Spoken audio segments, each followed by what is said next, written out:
ನಮಸ್ಕಾರ ಎಲ್ಲರಿಗೂ ಚಕ್ರವರ್ತಿ ಯೂಟ್ಯೂಬ್ ಚಾನಲ್ಗೆ ಸ್ವಾಗತ ಮತ್ತು ಸುಸ್ವಾಗತ. ಸೌಜನ್ಯ ಪರ ಹೋರಾಟಗಾರರಿಗೆ ಚಕ್ರವರ್ತಿ ಮಾಡ್ತಕ್ಕಂಥ ನನ್ನ ನಮಸ್ಕಾರಗಳು.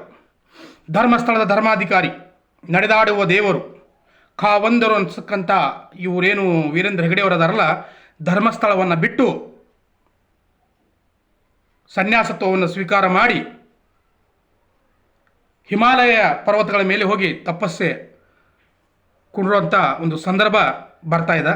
ಯಾಕಪ್ಪ ಅಂದ್ರೆ ವೀರೇಂದ್ರ ಹೆಗಡೆ ಅವರ ಬಗ್ಗೆ ಹೇಳಬೇಕಂದ್ರೆ, ಈ ವ್ಯಕ್ತಿ ಒಬ್ಬ ಮಾನವ. ಭಾರತದಲ್ಲಿರ್ತಕ್ಕಂಥ ಸಂವಿಧಾನ ಈ ವ್ಯಕ್ತಿಯು ಕೂಡ ಅನ್ವಯಿಸ್ತದ. ಭಾರತದಲ್ಲಿರ್ತಕ್ಕಂಥ ಕಾನೂನುಗಳು, ನಿಯಮಗಳು ಈ ವ್ಯಕ್ತಿಯು ಕೂಡ ಅನ್ವಯಿಸ್ತಾವ. ಹಾಗಾದ್ರೆ ತಿಳ್ಕೊಂಡ ನಾವು ಈ ವ್ಯಕ್ತಿಯನ್ನು ಕಾವಂದರು, ನಡೆದಾಡುವ ದೇವರು, ದೇವಮಾನವರು ಅಂತಕ್ಕಂಥದ್ದು ತಪ್ಪು ಅನಿಸ್ತದೆ.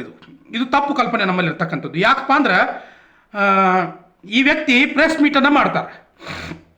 ಅವರು ಪ್ರೆಸ್ ಮೀಟ್ ಮಾಡಿದ್ರು ಅದಕ್ಕೆ ನಮಗೇನು ಬೇಜಾರಿಲ್ಲ.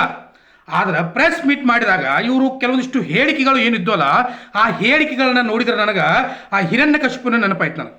ಯಾಕಂದ್ರೆ ನಾನೇ ಎಲ್ಲ, ನಾನೇ ಸರ್ವಸ್ವ, ಆಮೇಲೆ ನಾನೇ ಶೂರ, ನಾನೇ ಧೀರ ಅಂತಕ್ಕಂಥ ಏನೋ ಒಂದು ಅಹಂಕಾರದ ಮಾತುಗಳು ಇದ್ವಲ್ಲ, ಅದೇ ರೀತಿ ಈ ಒಂದು ವೀರೇಂದ್ರ ಹೆಗಡೆ ಅವರ ಹತ್ರ ನಾನು ನೋಡಿದ್ದೆ.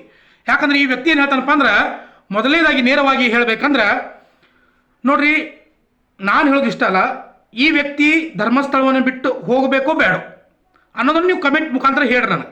ಆದರೆ ಈ ವಿಡಿಯೋನ ಸ್ವಲ್ಪ ಪೂರ್ತಿಯಾಗಿ ನೋಡ್ರಿ. ಈ ವ್ಯಕ್ತಿ ಏನು ಹೇಳ್ತಾನಪ್ಪ ಅಂದ್ರೆ, ಯಾಕೆ ನನ್ನ ಮೇಲೆ ಇಷ್ಟೊಂದು ದ್ವೇಷ? ಮಿಸ್ಟರ್ ವೀರೇಂದ್ರ ಹೆಗಡೆ ಅವರೇ, ನಿಮ್ಮ ಮೇಲೆ ವೈಯಕ್ತಿಕವಾಗಿರ್ತಕ್ಕಂಥ ದ್ವೇಷ ಯಾರಿಗೂ ಇಲ್ಲ ಇಲ್ಲಿ. ಆದರೆ ನನ್ನ ಮಂಜುನಾಥನನ್ನ ಬಲಗೈಯಾಗಿ ಇಟ್ಕೊಂಡು ನೀನು ಎಡಗೈಯಿಂದ ಬಿಸ್ನೆಸ್ ಮಾಡ್ತೀಯಲ್ಲ, ಅದರ ಮೇಲೆ ದ್ವೇಷ ಅದ ನಮಗೆ.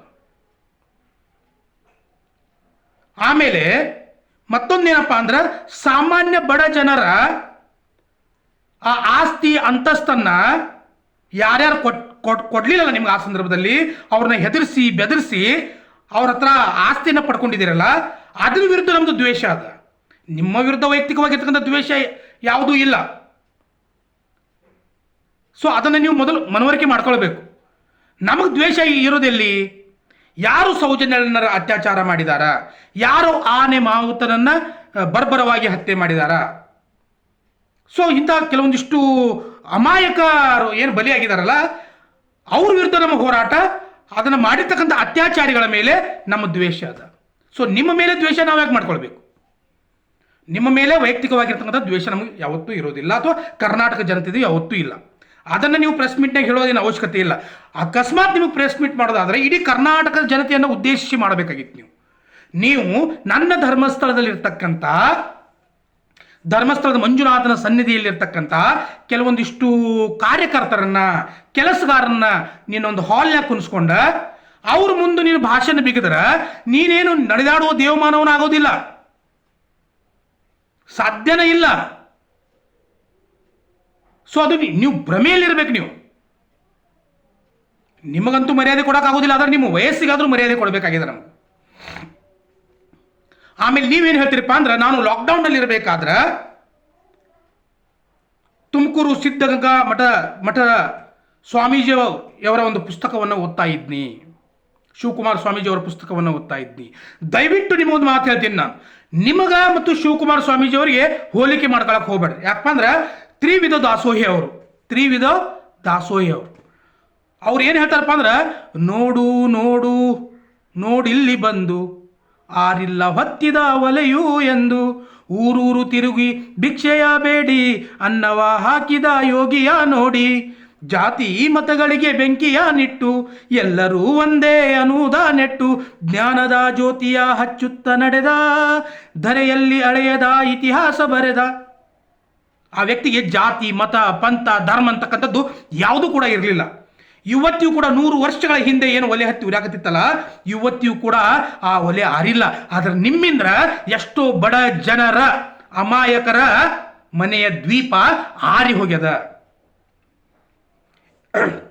ಎಷ್ಟೋ ಬಡ ಜನರ ಮನೆಗೆ ಬೆಂಕಿಯನ್ನು ಹಚ್ಚಿದಿರಿ ನೀವಲ್ಲ, ಅದನ್ನು ಮಾಡಿದಾರ ನಿಮ್ಮವರು. ಸೊ ಅದರ ಬಗ್ಗೆ ನೀವು ಉತ್ತರ ಕೊಡಬೇಕಾಗಿತ್ತು. ಶಿವಕುಮಾರ ಸ್ವಾಮೀಜಿಯವರ ಬಗ್ಗೆ ಹೇಳುವಂಥ ಅರ್ಹತೆ ಆಗಿರಬಹುದು ನಿಮಗಿಲ್ಲ. ಯಾಕಂದ್ರೆ ಶಿವಕುಮಾರ ಸ್ವಾಮೀಜಿಯವರ ಒಂದು ರೋಮಕ್ಕೂ ಕೂಡ ನೀವು ಸಮನಾಗಿಲ್ಲ. ಶಿಕ್ಷಣ, ವಸತಿ, ಊಟವನ್ನು ಉಚಿತವಾಗಿ ನೀಡಿರ್ತಕ್ಕಂಥ ವ್ಯಕ್ತಿ ಶಿವಕುಮಾರ ಸ್ವಾಮೀಜಿಯವರು. ಒಂದು ಕಪ್ಪು ಚುಕ್ಕಿಯನ್ನು ತಮ್ಮ ಮೈ ಮೇಲೆ ಜೀವನ ಉದ್ದಕ್ಕೂ 110 ವರ್ಷಗಳ ಕಾಲ ಬದುಕಿದ್ರು ಕೂಡ ಒಂದು ಕಪ್ಪು ಚುಕ್ಕಿ ಕೂಡ ಇಲ್ಲ ಶಿವಕುಮಾರ ಸ್ವಾಮೀಜಿಯವರ ಹತ್ರ.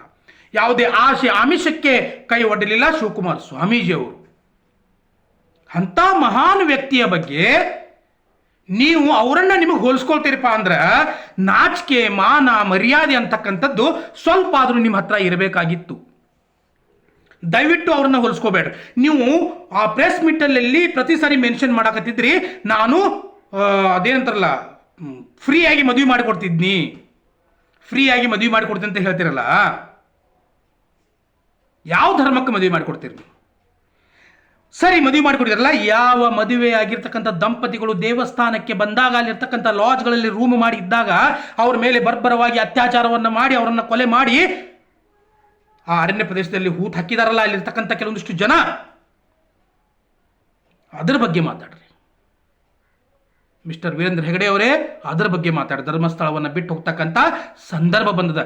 ನೀವು ಕರ್ನಾಟಕವನ್ನು ಉದ್ದೇಶಿಸಿ ಮಾತನಾಡಬೇಕಾಗಿತ್ತು.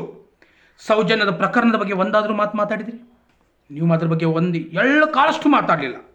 ಅದ್ರ ಜೊತೆಗೆ ಪ್ರಸ್ತುತವಾಗಿ ಬಂಗಲೆ ಗುಡ್ಡದಲ್ಲಿ ಸಿಗ್ತಕ್ಕಂಥ ಅನಾಥ ಅಸ್ಥಿ ಪಂಜರಗಳ ಬಗ್ಗೆ ಏನಾದರೂ ಮಾತಾಡಿದ್ರಿ? ಅದ್ರ ಬಗ್ಗೆನೂ ಮಾತಾಡಲಿಲ್ಲ.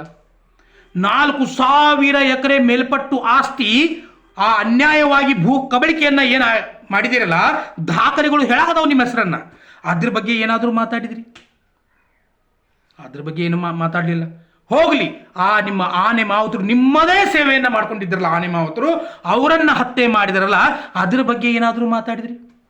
ಆ ಪದ್ಮಲತಾಳ ಬಗ್ಗೆ ಏನಾದರೂ ಮಾತಾಡಿದ್ರಿ? ಒಂದೇ ಒಂದು ಚಕಾರವನ್ನು ಎತ್ತಿಲ್ಲ ಈ ಮನುಷ್ಯ.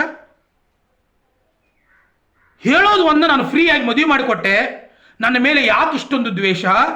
ಶಿವಕುಮಾರ ಸ್ವಾಮೀಜಿಯನ್ನ ಪುಸ್ತಕವನ್ನು ಓದಿದ್ನಿ. ಪುಸ್ತಕವನ್ನು ಓದೋದಾಗಿದ್ರೆ, ಅಷ್ಟೊಂದು ಜ್ಞಾನ ಭಂಡಾರ ಆಗಿದ್ರೆ ನಿಮ್ಮ ಹತ್ರ, ಆ ಪುಸ್ತಕವನ್ನು ಸೈಡ್ ಇಟ್ಟು ಅದ್ರ ಬಗ್ಗೆ ಹೇಳ್ಬೋದಾಗಿತ್ತಲ್ಲ.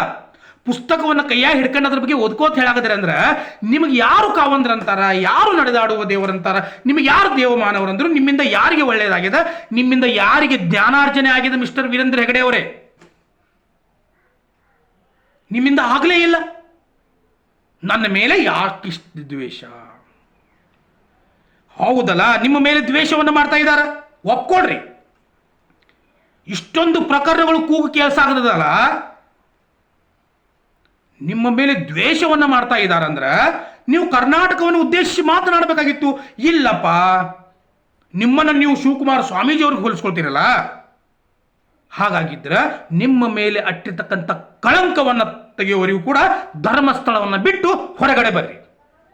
ಬೇಡ, ನೀವು ನನ್ನ ಹಿಂದೂ ಧರ್ಮದ ಮಂಜುನಾಥನ ಸನ್ನಿಧಿಯಲ್ಲಿ ಬಾಹುಬಲಿ ಮೂರ್ತಿಯನ್ನು ಪ್ರತಿಷ್ಠಾಪನೆ ಮಾಡಿ ನೀವು ಅಲ್ಲಿ ನನ್ನ ಮಂಜುನಾಥನ ತಗೊಂಡ ಆಟ ಆಡ್ತಕ್ಕಂಥ ಅವಶ್ಯಕತೆ ಇಲ್ಲ.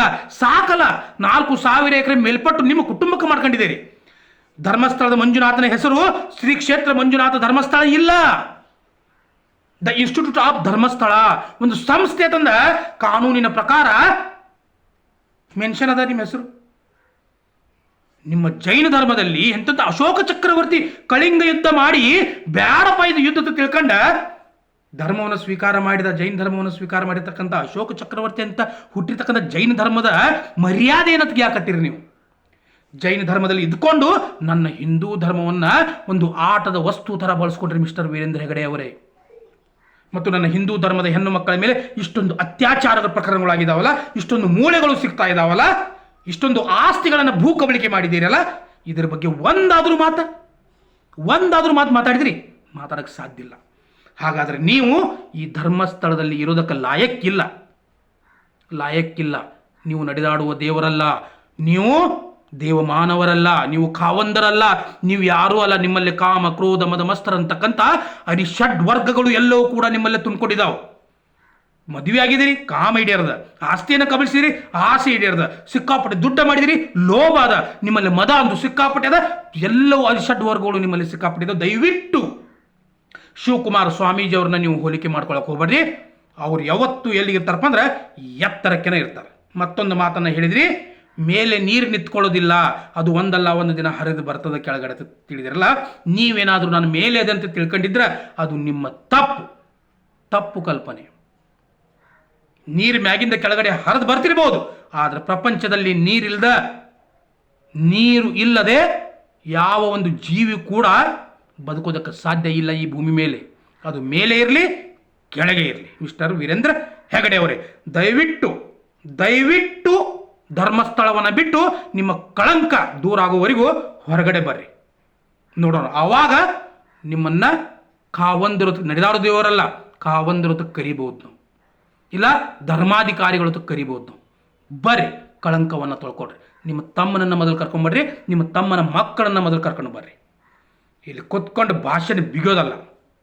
ಓಕೆ, ಮತ್ತೆ ಬರ್ತೀನಿ. ನಮಸ್ಕಾರ ಎಲ್ಲರಿಗೂ. ಜೈ ಹಿಂದ್, ಜೈ ಕರ್ನಾಟಕ ಮಾತೆ, ಜೈ ಸೌಜನ್ಯ.